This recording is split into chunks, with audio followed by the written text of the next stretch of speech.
Welcome everyone to this Green Alliance webinar, which is being supported by Viridor. We're here today to talk about recycling and about what people think about recycling and about what we should do with that information, including how we can capitalize on their interest to make sure that we're also thinking about things like reduction and reuse. My name is Libby Peake and I'm Head of Resource Policy here at Green Alliance. I'll be chairing the event today, and I'm going to keep my introductory statement relatively short in the hopes that it can serve as an inspiration to the other speakers as well to keep their introductory statements short, as we've got a fantastic panel and a lot of information to get through today. In just a few moments, I'll be handing over to Tim Rotheray, who is Viridor's Director of Innovation and Regulation, who's going to be talking us through the findings of the Viridor Recycling Index, which is in its 5th year now of tracking public attitudes towards recycling. After that, we're delighted that Environment Minister Rebecca Pow is able to join us today to explain what the government is doing about all of this, including what they're planning on doing to ensure that we reduce, reuse and recycle as much as possible. We're also delighted to be joined by London's Deputy Mayor for Environment, Shirley Rodrigues, who will be able to reflect on the challenges and opportunities of local government in this space. And finally, we're joined on the call by Andrew Schein, who is the lead researcher of energy and sustainability at the Behavioural Insights Team, who will be able to reflect on all that needs to be done to nudge people in the right direction in this area. Now, before I hand it over to them, just a few bits of housekeeping from me. First of all, we'll be tweeting throughout the event using the hashtag recycling. So if you're on Twitter, please do get involved in that conversation. If you want to get involved in the conversation with your fellow attendees, the chat for the webinar is open, so you can feel free to use that to respond to things that the panelists are saying and talk amongst yourselves. If you have a question that you'd like the panel to answer, don't put it in there though, please put that in the Q&A, where you can also upvote the questions that you'd most like to see answered. And please do use that function. It will be enormously useful to my colleague Joe Furtado, who's on the call today as our master of questions, and will be ensuring that we get through as much as possible in the discussion session. So in an effort to get there as quickly as possible, I'm going to hand straight over to Tim, who's going to share some information about the Viridor Recycling Index on today. Tim, over to you. Thank you very much, Libby, and good afternoon, everyone. Thank you very much for making the time to join us. I will try and stick with my 5 minutes. So I quite like listening to podcasts, and I was listening to a podcast recently about science and about how we use data in science to demonstrate whether something's correct. And very often there's a phrase in science, you know, it's data, it's not anecdotes. Got to use data, you can't use anecdotes. And then on this podcast, someone made this incredible insight. They said, but humans are the opposite. Humans are all about anecdotes and not about data. And I'm going to talk to you about data, but the thing that's fascinating for me about the data is actually that what sits behind the data is anecdotes. So if we move on to our next slide. The first thing that we saw in our assessment, 5th year in a row, and you can see the comparisons for 2016, is that people want to do the right thing. People are really concerned about the environment and the importance of recycling. Although the numbers have stayed basically the same, it's still well in excess of 90% of people who can see recycling they think is something that's really important, and we can see over 85% there in terms of concern for the environment. So people are really concerned. But why? What's the anecdote that sits behind that? Well, of course, if we move on to the next slide, the anecdote that sits behind that is what people have seen on the TV, the blue planet effect, the plastic pollution images that all of us have seen. And so why people want to do the right thing is because they can immediately relate to what they've experienced. But they care, but they find doing the right thing hard. And the next slide, we see that people just don't know whether they can recycle things. So when they receive the different items that they have in their homes and their shopping, they're really unclear about what is recyclable. So we see some really, really strong data in terms of, and that's a growing trend. People are increasingly concerned about what's recyclable. Really interesting to see that the biggest growth is in plastic wrapping. But what sits behind that, what the anecdote that sits behind that is, if we move on to the next slide, that experience that people have when they sit and they've got stuff in their hands. And they go, yeah, I actually sit there with a coffee cup, which is made of cardboard, which I understand is recyclable, but I've seen on the news that it's not recyclable. Or I've got this packaging for sandwiches, which has got a plastic window. Can I or can I not recycle it? So when people are answering their questions, they're immediately going back to these stories of what they personally have experienced. So they want to do the right thing. They find doing it hard. And then the key other thing that emerges for us from this is that they want a fair system. And if we move on to the next slide, one of the things that they said is they believe that the polluter pays principle should apply in waste and recycling. So they want to see producers of products pay for it. They want to see taxpayers paying less of the burden, and they want to see local authorities taking on less of the burden. And we'll come back to that in a moment, because that's clearly important for where policy is going. But of course, if we move on to the next slide, we also see that as well as they see a role for everyone. So although they want to see polluter pays principle, they don't imagine that it's just a job for business or just a job for government. They see individuals themselves having a role to play. And you can see that in this slide here. But what's really important, if you look at those grey bars, is that the people they see having a really key role to play, the businesses they want to grow their role, they want to see taking a stronger role, the waste management sector, our sector, and national government all taking a greater role, the trust scores are low. So we have an issue that we see people, they want to do the right thing, and they want to see those who they consider to be part of the problem taking on a role of doing more, but they have low trust in their ability to deliver. So for me, the key question that emerges from this is, how do we rebuild trust? How do we create a system where people have trust? Well, it comes back to anecdotes. If people see in their own communities, in their own localities, the infrastructure being built, not just to do the receipt of the waste at your household waste recycling centre, but to process that so that those products end up as end of waste materials. If we are able to do that, then people will say, well, yeah, I see this happening. I went past a plastics reprocessing unit. I went past a glass reprocessing unit that's just been built in my area, my constituency. And that is how we will end up rebuilding trust. So what does that really mean for us in terms of where we go next? The government has really encouraging policy. The waste and resources strategy is a hugely ambitious piece of policy that government is developing and rolling out. And enhanced producer responsibility is a key policy that will see producers paying for the pollution, exactly like the businesses of the people in our survey have talked about. But another key issue that we need to make sure that happens with that policy is that it delivers investment. It is absolutely critical that it enables it to invest. So my final point to leave you with, and the challenge perhaps that we need to have as an industry working with government, is to ensure that we test those policies, to ensure that businesses are enabled to invest in them, so that people can see in their own backyards, in their own constituencies, infrastructure being built so that we deliver a truly circular economy for the UK. Thank you. Thank you very much, Tim, for that introduction.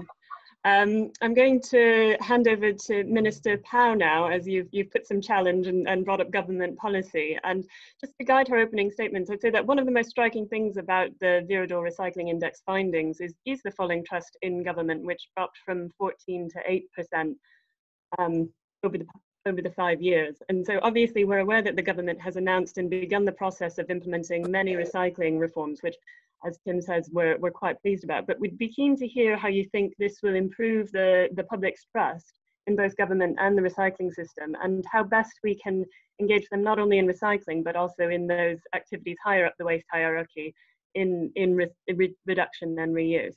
So Minister Pow, over to you. Thanks so much, Libby, and thanks for inviting me to join in this 17th annual Recycle Week. You've touched on some obviously key points there, and I'm just going to talk a little bit and hope that I'll cover some of those points. And thank you so much, Tim, actually, for that very clear presentation and for the work that you've done, which has gathered obviously some really informative data, much of which I think we knew about, but it consolidates, doesn't it, a lot of our views. And it's very good to actually see them presented like that. And one of the things that was heartening from what you showed was, of course, the fact that consumer concern in the environment has increased. So that is obviously very welcome. But at the same time, you've highlighted, and I acknowledge, that the public would very much like to see business and government doing more to earn their trust, which Libby's just touched on there, on the environment and environment in general, I think, but also in the environment to increase our recycling rates.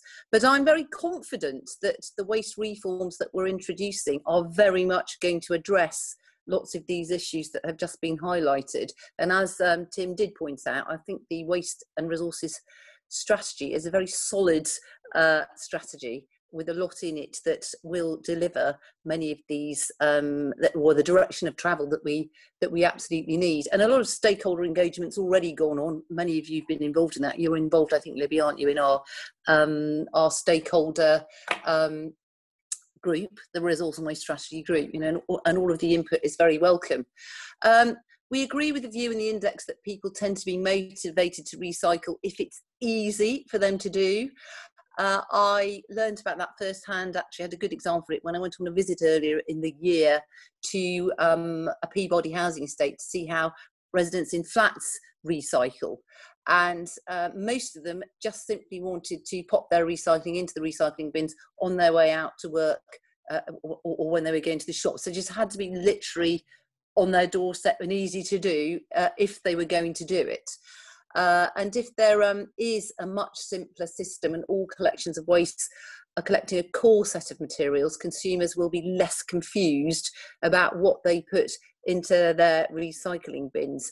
And whilst I, as the Environment Minister and somebody who's recycled like a stuck record for donkey's years, this was brought home to me during lockdown with my own grown-up children all living at home, I still had to keep reminding them what was recyclable, what could go into which box. And I found myself at the beginning going through the bin, which is the landfill bin, and taking stuff out, going, what's this doing in here? This can go in the cardboard box, this can go in the carton box. You know, that was my own children who've lived with me, who've recycled forever. So you're absolutely right, Tim, about that sort of confusion.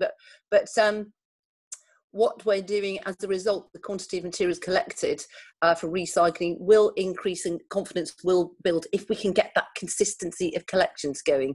And that's why last year we consulted on introducing consistency in recycling. In other words, we proposed that all collections of waste collect a core set of materials from households, businesses and other organisations such as schools. And the core set would be plastics, glass, metal, paper and card, food and garden waste. And the majority of respondents to the consultation that we've already done supported this proposal, which is now one of the measures in the Environment Bill, which has started its passage through Parliament, as you know, and will be returning shortly. So that's one of the key measures, which I think will make a great deal of difference to sorting out this confusion and making life easier. The recycling index reminds us that labelling on packaging is confusing to many. We've also consulted on a mandatory labelling scheme to help consumers know what packaging is recyclable, and we are minded to take this forward for further analysis. The recycling index also acknowledges that recycling on the go is challenging for consumers, and we're developing proposals for the deposit return scheme for drinks containers, and this will help to improve recycling on the go, whilst at the same time tackling that thorny old issue of littering. So I'm really hopeful that that will make a big difference there too. Then we've got the extended producer responsibility, EPR, for packaging, in line with the producer pays principle. That was highlighted by Tim, that the public are very mindful that they feel the producer should be responsible for any pollution caused. Essentially, the EPR means that packaging producers will pay for the materials they place on the market by on the market, and that all helps with the collection process. This chimes with the view in the recycling index that businesses as well as government need to take more responsibility for recycling. We'll be consulting further on the details of all of these proposals in 2021, and I very much hope that you will all respond to these consultations. And I've been focusing, while I've been talking, on recycling, which is obviously really important, but we also need to do a great deal more to protect our precious natural resources, including critical raw materials such as lithium.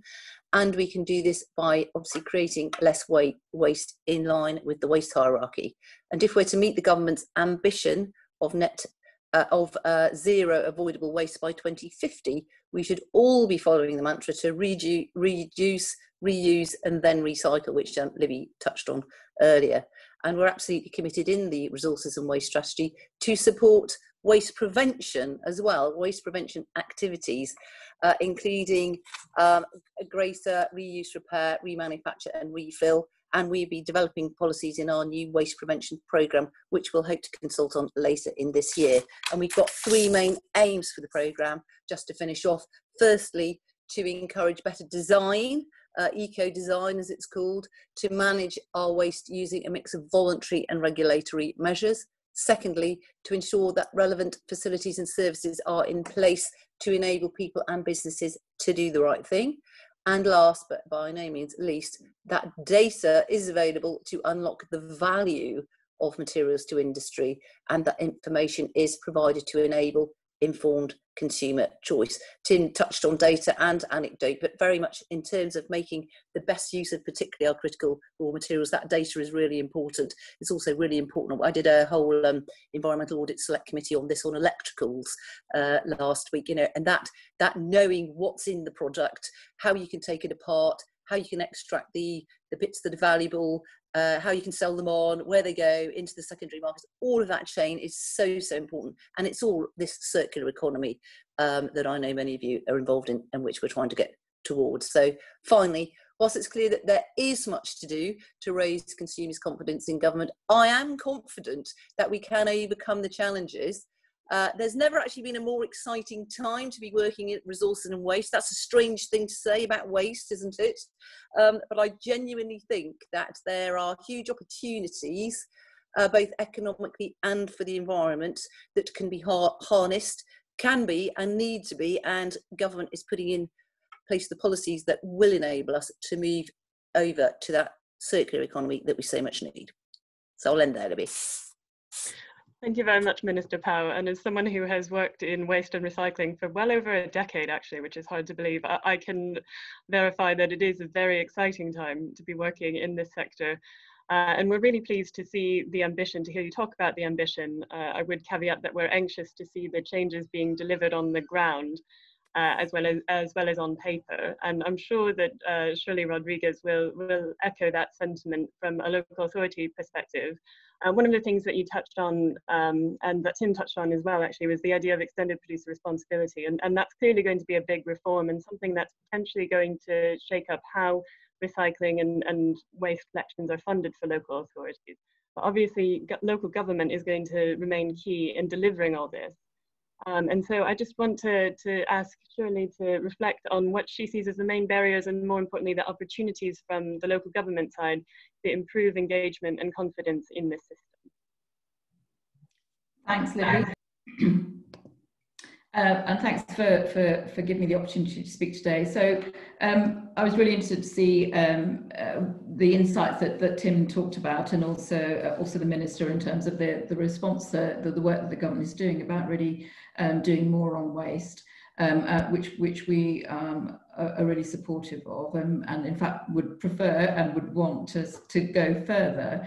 The Mayor has said that he wants London to be a zero waste city by 2050, and in our strategy that he published in 2018, we set out a number of ambitious targets around how we might look to increase our municipal waste recycling levels, but up to 65% by 2030. But to achieve those, we were absolutely clear that one of the barriers was about residents' confidence in the services that they use.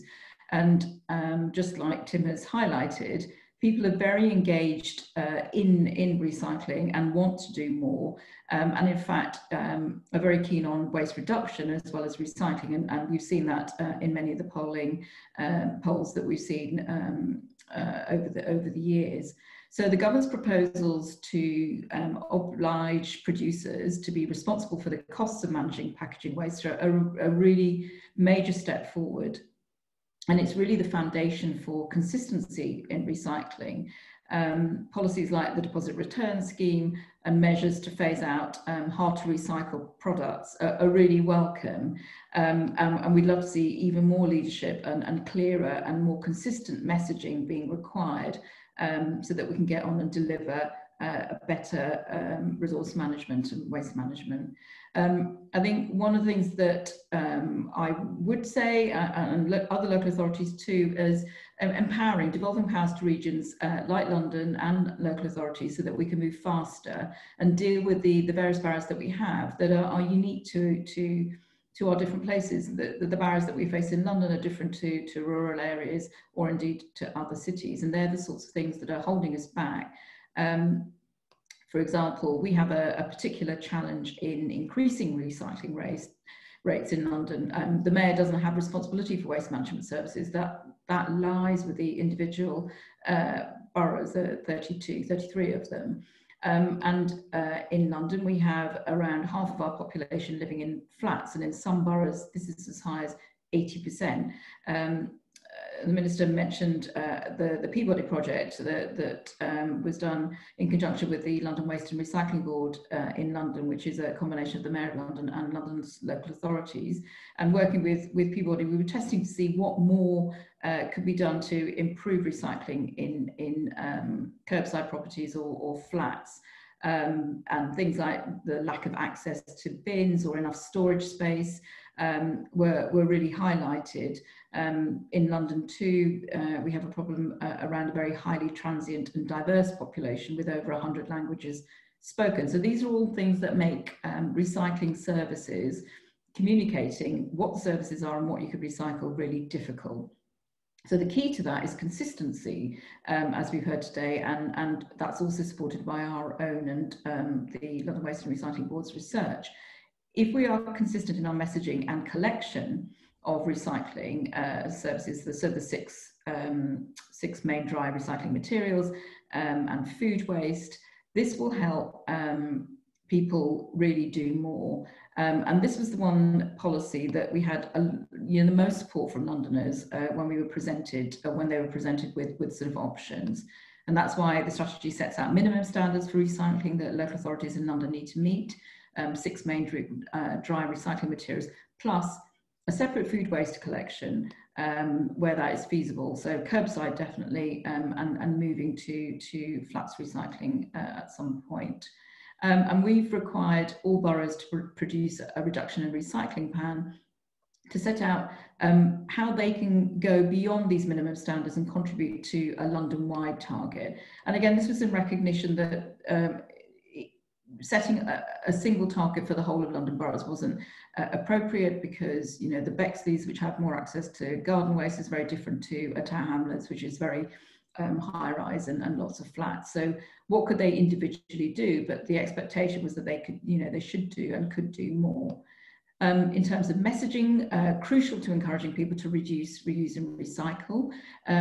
Through LWARB, we have the London Recycles brand, which brings consistency in messaging across all London local authorities. And we have campaigns such as Know Your Plastic, one of the issues highlighted in your research around which plastics can and cannot be recycled, and encouraging the switch to reusables.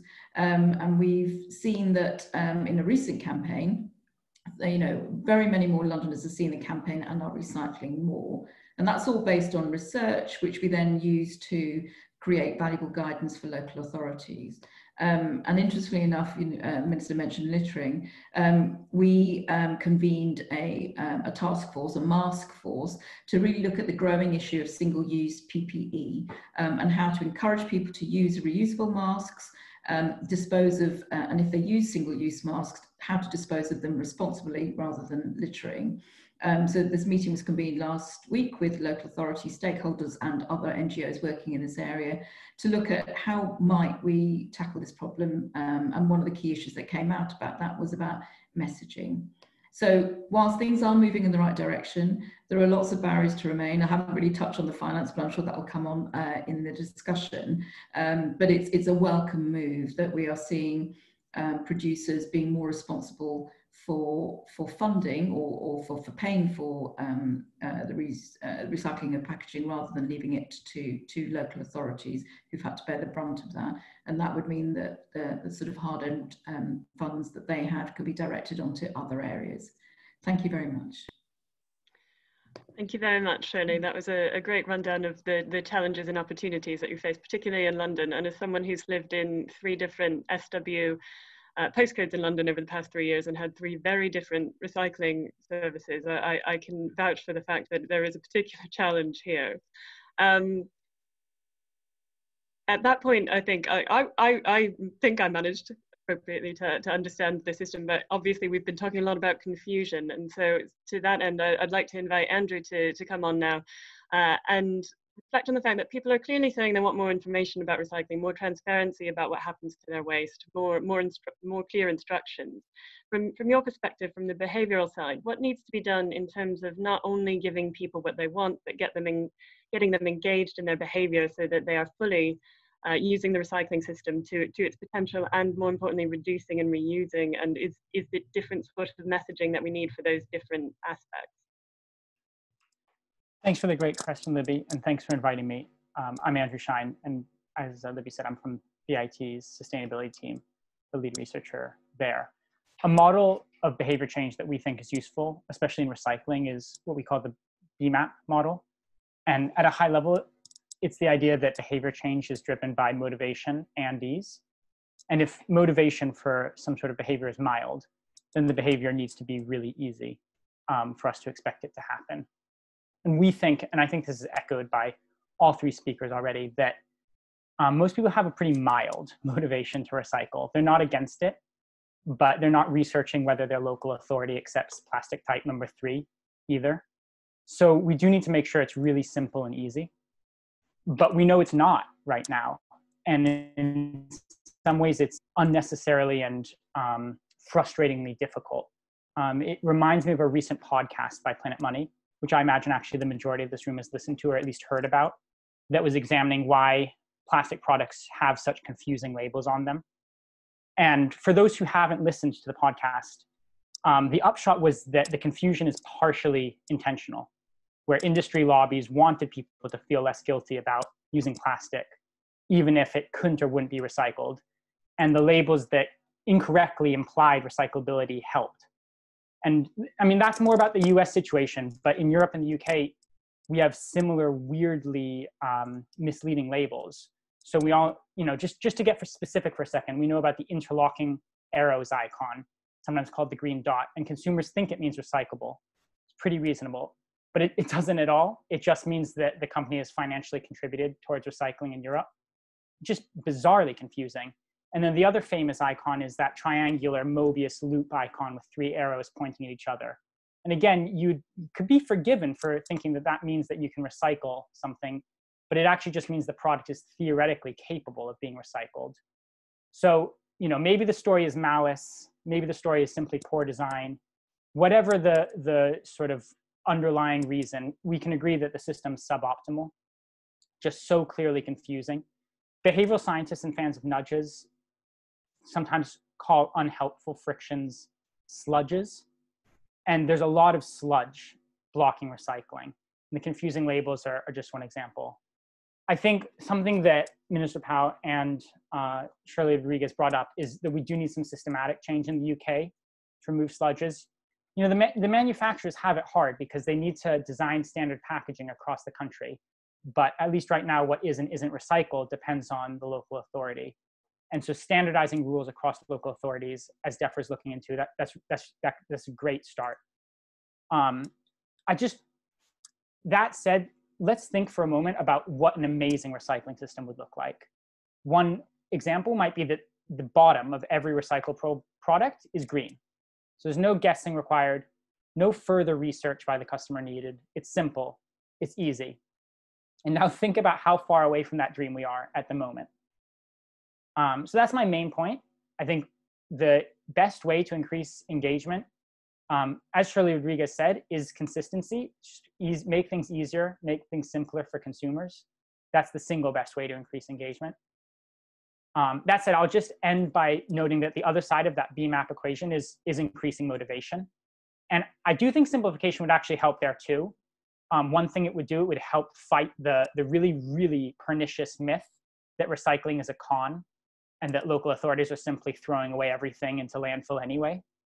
Because I think if you had simpler packaging, people would trust that it was going to go to the right place. The other thing, though, is that financial incentives and penalties would obviously also increase motivation. And the government can design those incentives creatively. So just as one fun example, let's think about a bottle return scheme. People in the UK are using 35 million plastic bottles per day. So let's say we set up a bottle return scheme where we gave people 1 penny for every bottle returned. That'd be fantastic.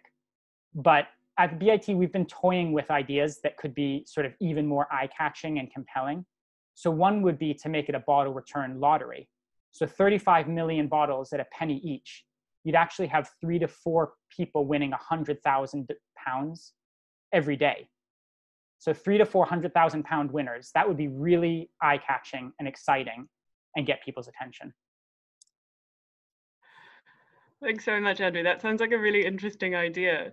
I suppose my one immediate concern about that would be that everyone would go out and unnecessarily hoover up loads and loads of bottles so that they can enter this lottery. You need to be careful about these boomerang effects from really creative interventions.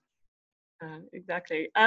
So that's really, really fascinating insights there. And just before we open up to questions, I want to ask one more question of Tim about the Viridor Recycling Index, because there was one quite surprising statistic in there, which really highlights the sort of massive discrepancy between what people expect to be possible and what is actually possible. So I was really surprised that people think that we should be able to recycle 79% of waste by 2021, when in reality we know that we're likely to just about meet the newly enshrined 65% recycling target by 2035. So before we get to questions, what do you think in just a few moments needs to be done to ensure people's expectations can be met and to make the reality much closer to what people think in their ambition? So I think that a key answer here is the consistent collections approach. We need to ensure that wherever you are in the country, it is really clear what you can recycle. I think that the chances are that the public who are not experts in their sector don't necessarily, they have a response which is what they sense should be doable. And what their frustration in the recycling index is that so little is achievable. And a lot of that comes from their own confusion. So I think in terms of what they actually can and cannot recycle, I think that you'll find that moving towards consistent collections will be a really powerful way of transforming their expectation of what can be done and seeing a much more ambitious move towards those higher numbers. Okay, thanks very much. So at this point, I'm going to turn to Joe, who's been looking through everyone's questions, those that were sent in advance, as well as those that you're asking now. Joe, what do the people want to know? Hi, great. Thanks very much for those really interesting presentations from everyone. Lots of questions in the chat, but I thought I'd start first with one that was submitted previously by someone. And it was basically for everyone on the panel to answer, what do you think the right balance is between behaviour change campaigns, regulation and infrastructure to increase recycling rates, and also to kind of help implement behaviour changes towards a circular economy? Okay, thanks very much, Joe. I'm going to throw that to Minister Pow in the first instance, and then people can respond to what the government's planning on that front. So it's a question, wasn't it, about what's the right balance? Well, clearly it is about a range of measures. Policy is obviously very important, which is why we're introducing these measures the consistent collection, which everybody's touched on, and I was pleased that Andrew, thinks that's definitely the right direction to go in. And then all of our other measures through the Environment Bill are going to be so important. The deposit return, and that's going to bring in that financial incentive that was touched on there as well. I love the lottery idea, so hopefully we can feed that into the next consultation on that. The EPR measures, are going to be really important, aren't they? And they will also influence, as well as people producing a product, thinking about being responsible for paying for it. It will make companies and every single business think about what they're making in the first place. So the onus isn't only on the consumer to know about recycling, because they should become more and more confident that what they're buying is recyclable. That's the ultimate aim, isn't it? Or repairable, or all of those things will last longer.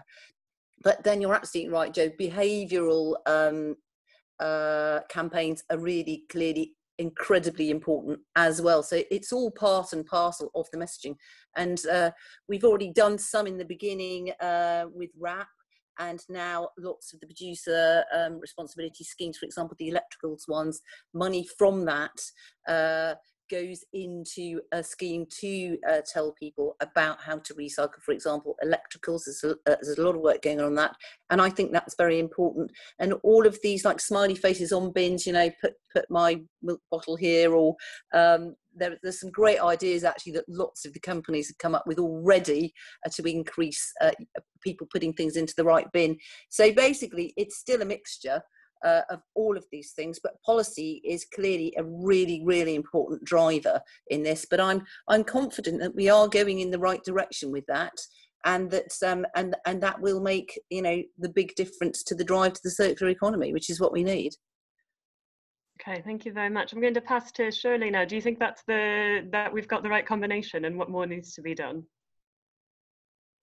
I think we obviously need all three, but the behaviour change needs the regulation and the infrastructure. And we've talked about consistency and so on. The new infrastructure that we need in London is very basic. The food waste caddies, the operational services that will collect and then process them are absolutely critical. And in London, you've mentioned it yourself, that having sort of such different systems isn't helping that sort of desire to recycle that people are demonstrating.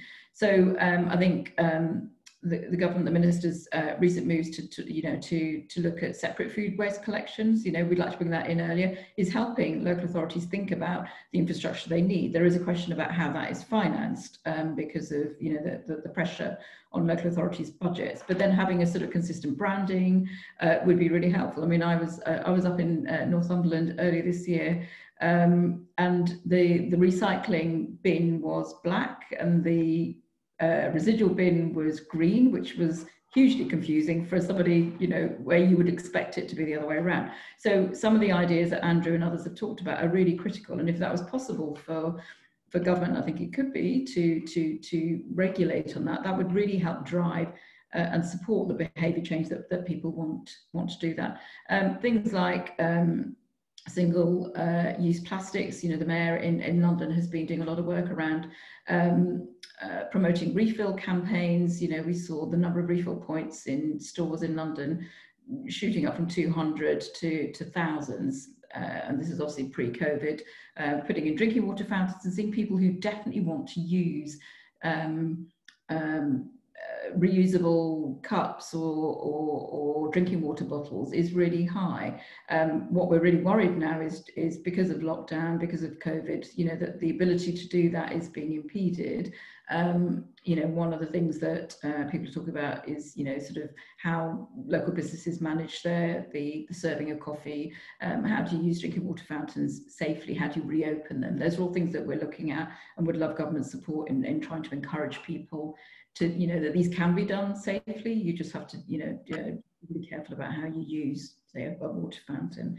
So I think all three are needed, and I think we definitely need a bit more regulation around standardisation of services, and definitely more infrastructure in terms of the basic infrastructure. In London, I think we have the infrastructure to manage our waste. We don't really need any more energy from waste or incinerators in London, we definitely want to recycle more. Okay, thank you very much. And just a reflection on the infrastructure point is that we've done some research that's looked at the sorts of infrastructures that you'd need for a circular economy, and it does vary vastly depending on how ambitious you're going to be. So the sort that you'd need if you're having a circular economy based on recycling is very different to the sort that you'd need in a circular economy that really promotes repair and reuse and remanufacturing. And a lot of that would be then down to logistics and reverse logistics. And it feels like we haven't even got a grasp about where we want to go, and we don't monitor that infrastructure, so we can't really plan on how to get where we want to be. I suppose a key part of that is going to be ensuring that people are using those systems as they're intended. So I just want to invite Andrew and Tim to reflect on the behaviour change when it comes to reducing and getting people involved in repair and those sorts of activities, and how it differs to what we've been speaking about so far when it comes to recycling. Andrew, do you want to say a few words? I think one point is that simplicity will help there too. So having standards for repairability would go a long way, in a way that's not what people think of when they think about behavior change campaigns. But in some ways, I think it's the most important lever that the government has, is creating like a standard, trusted set of regulations and ways for consumers to feel confident about getting an appliance repaired. We've done a little bit of work with the French government, and we'll be keen to follow that up with the UK government about how do you motivate consumers to repair electrical appliances instead of just throwing them away and getting new ones. And it's, you know, it's nothing that's rocket science, but just to emphasize that the important aspects are that consumers trust the system. So setting up some sort of standards for, you know, businesses that can repair appliances that consumers trust, and then consumers sort of like know what to do. So keeping it simple where possible. Okay, thanks very much for that. And Tim, did you want to come in quickly? Yeah, I think that when you're asking the question about what do you need, you have to start, first of all, by looking at the first place you have to start is the people that we're expecting to do this. So we are asking all of us in our everyday busy lives to contribute to recycling and to put the right materials where they need to go. And if you look at what we saw in the recycling index, you see that people expect to participate. So their expectation is that they have a duty to participate as they see everyone else in the chain. But what you have to do is you have to ensure that the producers have a driver to do the right thing, the consumers have the simplicity to understand what it is, and the people who want to do the reprocessing have a market for those materials. Actually, in what's proposed in the resources and waste strategy, we will go quite a long way to answering some of those challenges. But I think that the key thing in terms of ensuring that this delivers what people expect is to maybe look across at some other sectors. A massive sector of success in policy has been the offshore wind sector, as a result of developing policy that really drove the investability of new infrastructure and really drove down costs and has delivered a lot of consumer value. We need to maybe take lessons from those areas to ensure that we get the same kind of infrastructure investment and a green recovery in the UK. And I think that that's perhaps something that we're missing. Okay, thank you. At this point, I'm going to turn back to Joe. I'm hoping that we can get in a couple more questions. What's the most important thing that people are asking at the moment? So the top rated question is one, it's specifically for Minister Powell, and then I'll just go on with a kind of secondary one that the rest of the panel can answer. So the question specifically for the Minister is around, you mentioned in your speech, in your kind of opening remarks, that you were working on developing proposals and consultations around the deposit scheme and the extended producer responsibility. So I guess asking for an update on those and when they'll start to come into play, because obviously it's a fast moving area that would be good to get movement on. And then coming into that was something that's slightly wider that the rest of the panel can answer is kind of around pace, and why in the UK there's been a problem with pace and getting the kind of infrastructure in place that we need. So what are the biggest barriers there to achieving that? Okay, thanks. Yes, I mean, they're obviously really popular concepts, aren't they? The deposit return scheme, and currently, so I'll just give a bit of background. We're obviously considering this scheme for glass bottles, PET bottles, aluminium and steel cans up to 3 litres. So they could be included in the scheme, and we've consulted already, but we'll obviously be having a second consultation. And working very closely, obviously, with stakeholders. So you've got to bring everyone on board on this, and you can imagine all the different people who want input on this about, you know, what they think should or shouldn't be included, and why it will or won't work for their products. So at the moment, the first consultation was based on proposing for a range of drinks containers, so water, soft drinks, juices, alcohol, milk containing drinks, where they are sold in containers made of these materials. But the consultation did propose excluding milk or those plant-based milk alternative drinks such as soya within the scope, as it's considered by many as an essential product. So that was looked at in the first scheme, and obviously we'll be coming back shortly to consult again, and all of these measures will be included in the Environment Bill. Just to touch on the Extended Producer Responsibility Scheme, and I'm sure everybody knows exactly what it is, but it's requiring packaging producers to fund the end of life costs of their packaging products, which would include the collection and the disposal of the packaging waste, so that the packaging producers would fund the local authorities to collect for the recycling products, and it will all operate under this polluter pays principle. And we are planning a second consultation in 2021, and of course that, you know, that's coming up fast now.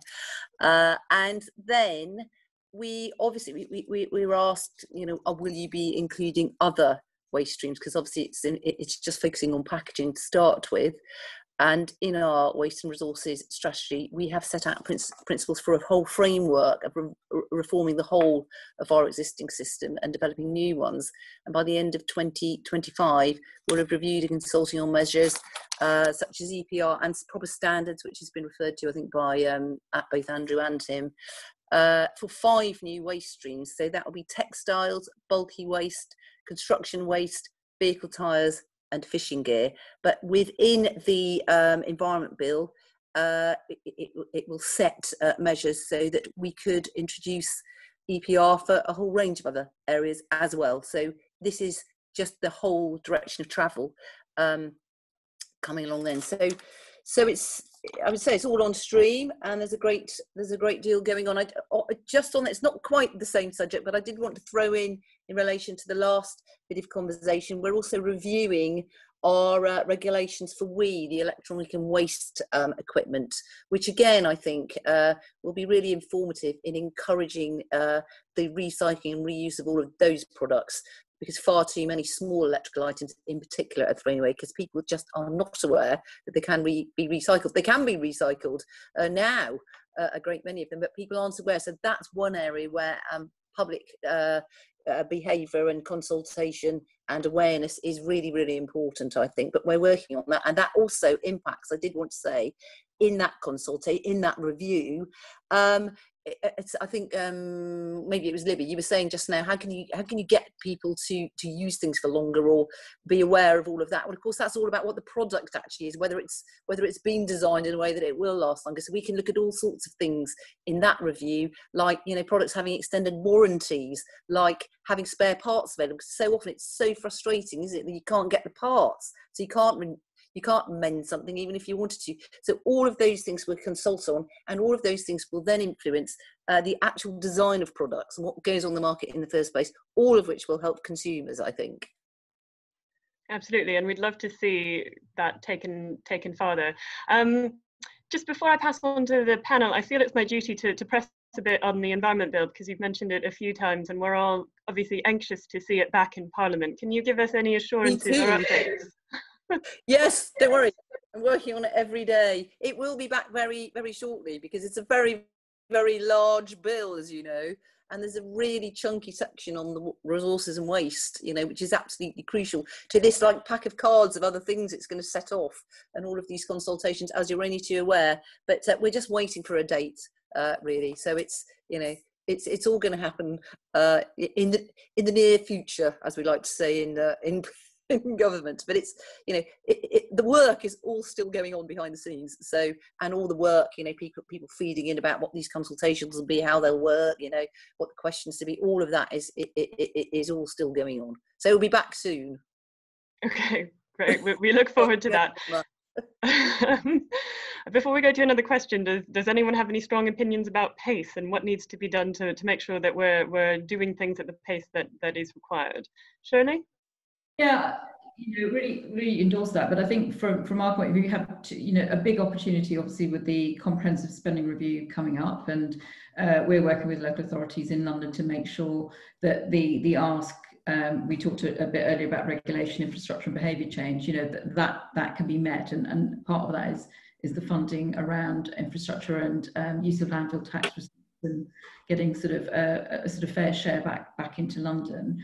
I think the other opportunity we all have is you know, despite today's news, there will be a point when we are recovering from COVID, and how do we build the economic and social confidence, you know, the recovery that the UK needs. And then in London, we're working on a recovery board, and one of the missions that we've established here, the Mayor has established, is one on the Green New Deal, and part of that will be looking at how do we promote a huge host of things around net zero, but also net zero waste and the circular economy. And I think I can remember who was highlighting the importance of you know, reuse and repair and so on. And one of the key things is making sure that there are sites available for people to use, whether that's sort of through the planning system, but also now we have an opportunity to revitalise our high streets, and you know, that's a key area of focus, and that should be an opportunity for looking at circular economy type functions, that you know, as people sort of stay closer to home and work closer to their town centres and their high streets, this could be a really good way of linking all of these things up to help people reduce, reuse and recycle more. Okay, thank you very much. I'm going to go back to Joe now, because I think we've only got time for one more question. So Joe, please pick the most important question and let's get everyone's response to it. Yeah, great. I just thought that I'd pick one that kind of touches on some of what's been discussed around the local authorities and the more like local aspect of it. So this question basically asks, what do the panelists think the impact of inconsistent recycling, and that's both inconsistent recycling rates and inconsistent sort of rules within local authorities, what do you think the impact of that is on designing and delivering effective campaigns that can support positive behaviour change in increasing recycling rates across the UK? Okay, so this is going to be everyone's final statement. So make all of your points in this one, and I'm going to start with Shirley, as it's about local government. It's absolutely essential. You know, we can't have a campaign. It's very difficult to construct a campaign that has 33 different recycling systems, and you've, aside from the fact around, you know, what is labelled as recyclable or not. So the consistency of what you can recycle and then what is recyclable is absolutely critical. So the moves that the government are making are welcome, but we would absolutely push and ask that they be accelerated, because without that, it's nigh on impossible. So however well-meaning you are, you still always feel, as you drop it into your recycling box, is it really recyclable, or is it going to mean that when it gets down to the recycling and reuse centre, that it will be consigned to be considered residual waste because you've somehow contaminated it. And I think people, is that the polling shows, people want to do the right thing. And it goes back to the beginning. It's like, how do you help people do the right thing? And you have to make it really simple. So anything that the government can do to help that will really, I think, and we've seen this in London, recycling rates really shoot up. So that's I think what we'd advocate. Okay, thank you very much. That seems like a nice segue to go to Andrew to talk about behaviour change and what to do for the people. Yeah, I won't add much because I basically very much agree with everything Shirley said. And I think it sort of echoed what I said in my remarks as well, which is that right now you have a sludgy system. I don't think we should beat around the bush. The system right now is really confusing. You might wonder whether it was designed intentionally so. In some ways, the green dot is ridiculous, for example, in that it seems to mean that it's recyclable, but it's not. And I think that sometimes there's this question of like, should we make things simpler or should we try to increase people's motivation? And actually, we could increase people's motivation by making things simpler, by making them feel less suspicious about what will happen when they recycle X or Y product. And you know, as you yourself said, Libby, I think you know, if people have a product in their hand and they don't know whether it's recyclable, that's actually such an important friction towards deciding to recycle it, just because it's so annoying, it's so frustrating, it's a terrible consumer experience in a way. Okay, thanks very much. And I'd never actually come across the sludge theory before, but that's definitely something that I'm glad to have learned today. Tim, your final reflection. Yeah, thanks very much. Really key question. I think the consistency point is at the heart of an attempt to move to a circular economy, because if we get much greater consistency in people understanding what they can do, the quality of the material, like people like ourselves will receive at our reprocessing facilities to create new materials, will be higher. That means that the interest and the confidence in the brands for putting that material into their packaging materials will grow, and it will mean that consumers start to see increasingly on those packagings greater recycled content, which will help to build trust. So that consistency point is absolutely critical. I think that perhaps one thing that we need to think about is to ensure that when we stand back and ask our questions about the policies that are being brought forward, are they going to all work in the direction that drives that? And a key question for me, for example, on deposit return is, are we sure that we want to make that to be all material that appears on the market and tell consumers to take things out of their recycling bin and walk to a shop to return it? Or actually, should it just be on the go? What gives the consumer the easiest way to participate and to rebuild that trust and confidence that we've talked about? So absolutely critical to get consistency right to deliver a circular economy. Okay, thank you. And final word to Minister Pow.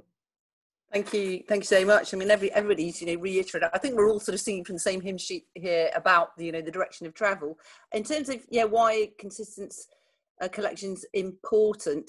Obviously they will do what everyone said. They'll signal to consumers what should be recycled and make it much easier and simpler to do. And all of those comments I agree with in terms of logos and labelling and all of that. But crucially important is for the companies that we're trying to sell those products to, that Viridor, is selling on its plastic to, or its paper, or all that.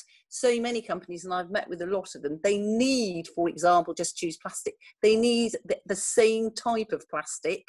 The PET plastic is what they're all after. I mean, this was a while ago. I met with Coca-Cola, and they would have liked to be making all of their plastic bottles out of recycled PET, but they simply couldn't get enough of the top quality stuff because it's all mixed up and muddled up. So that is really important from their point of view in terms of remaking the stuff into things. I think things like, for example, and driving that to get companies to do those things is also important. So our plastic packaging tax, the plastic packaging tax, which will come in from 2022, you'll pay a tax if your product doesn't contain 30% of recycled material, for example. That's just on packaging, but that's just another example of the way policy can help drive things like that. And And there's another signal to apart from consistent collections as well, is that if consumers can see that potentially it might be value for money as well to them recycling. So I'm going to give the food waste example. Say we can get consistent food waste collections, which is what we're aiming to. I think that's really important. There are lots of wins here, because that's going to be really important too in cutting our emissions, because it gives off a lot of gas. Food waste collections, food waste. But also, it's tending, and it started to happen a little bit over lockdown. People see how much they're throwing away, how much of the food they've bought they're actually chucking away. You know, the main things people throw away, I think, are milk, bananas, and there are 4 things, aren't there? That are sort of staple of chicken. Chicken was one of them, and bread. Those are the 4 things that people throw away most. But in lockdown, there were some surveys done. People started to notice that. And so if you notice how much you're throwing away because there is a food collection, you might start to factor in how much you buy in the first place. So let's not buy the triple whammy pack, or the 2 for the price of 1. And that will then affect what supermarkets provide you with as well. And then at the end of the day, it might affect your purse. So there's that angle to come at it as well. So I think consistency of collections, as the questioner asked, is absolutely key to getting this entire chain going. And hopefully that's what we will be bringing forward, working with the local authorities. And I did want to say, just to assuage Shirley, of course, is that, and I know that you're doing a great deal of work, in London. There's a lot of consultation and discussion going on, isn't there, between us about what you do, because you do have a lot of challenges, which you highlighted very clearly about the blocks of flats and all of the different people living there, and it is very, very difficult. But all of the measures in the Environment Bill will be fully funded for local authorities. We're quite aware that we mustn't pass all those costs on to the local authorities, and that's why it's so important, actually, that the extended producer responsibility, polluter pays ethos is all part of it.